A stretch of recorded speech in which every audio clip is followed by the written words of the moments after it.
বন্ধুরা, দেখুন এই প্রকৃতি। সর্দিতে আমার ভয়েসটা কিছুটা ডাউন হয়ে গিয়েছে, যার জন্য ভয়েসটা একটু ডিফারেন্ট লাগছে। বাট দেখুন এই প্রকৃতি।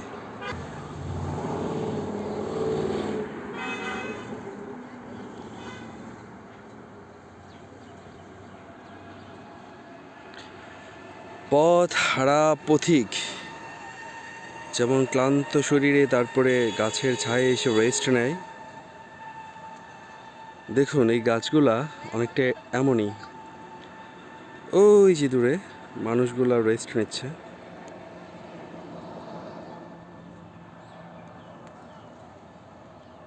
অনেক সুন্দর এই গাছ, অনেক সুন্দর এই প্রকৃতি, দেখুন।